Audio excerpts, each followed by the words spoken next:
अगर इस समय आप दुखी हैं, अगर आपको लगता है कि ज़िंदगी बहुत मुश्किल हो गई है और आपको समझ नहीं आ रहा कि आगे क्या करना है, तो इस वीडियो को आखिर तक ज़रूर सुनिए, क्योंकि कभी-कभी सिर्फ कुछ सच्ची बातें सुनना ही दिल को हल्का कर देता है और ज़िंदगी को नए नज़रिए से देखने की ताकत देता है। ज़िंदगी में ऐसा समय हर इंसान की ज़िंदगी में आता है जब सब कुछ गलत होता हुआ लगता है।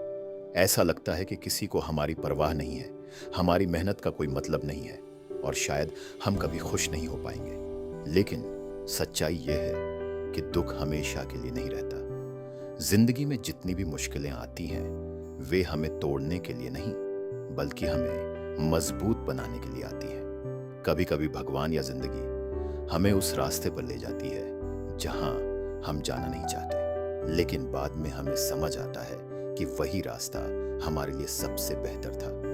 अगर आज आप दुखी हैं, तो इसका मतलब ये नहीं कि आपकी जिंदगी खराब है। इसका मतलब सिर्फ इतना है कि आप एक मुश्किल दौर से गुजर रहे हैं और हर मुश्किल दौर एक दिन खत्म जरूर होता है। याद रखिए, सबसे अंधेरी रात के बाद ही सबसे खूबसूरत सुबह आती है।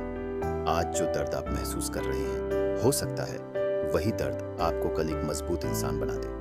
कभी कभी जिंदगी हमें रोकती है ताकि हम सोच सकें कि हमें सच में क्या चाहिए। इसलिए अगर आज सब कुछ धीरे चल रहा है, तो घबराइए मत। शायद जिंदगी आपको किसी बेहतर चीज के लिए तैयार कर रही है। एक और सच्चाई यह है कि दुनिया में कोई भी इंसान हमेशा खुश नहीं रहता। हर सफल इंसान की जिंदगी में भी ऐसे पल आए हैं जब उन्होंने हार मानने के बारे में सोचा था, लेकिन उन्होंने हार नहीं मानी।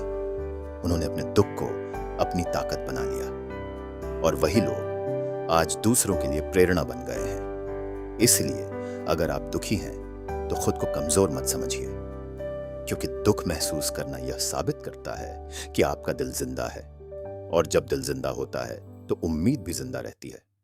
याद रखिए, आपकी जिंदगी की कहानी अभी खत्म नहीं हुई है। यह सिर्फ एक अध्याय है और हो सकता है आने वाले अध्याय आपकी जिंदगी के सबसे खूबसूरत अध्याय हों। अगर आज आप दुखी हैं, तो खुद से एक वादा कीजिए कि चाहे हालात कैसे भी हों, आप हार नहीं मानेंगे, क्योंकि जिंदगी बदलने में समय लगता है, लेकिन एक दिन सब कुछ ठीक जरूर हो जाता है, और शायद वह दिन आपकी सोच से भी ज्यादा करीब हो।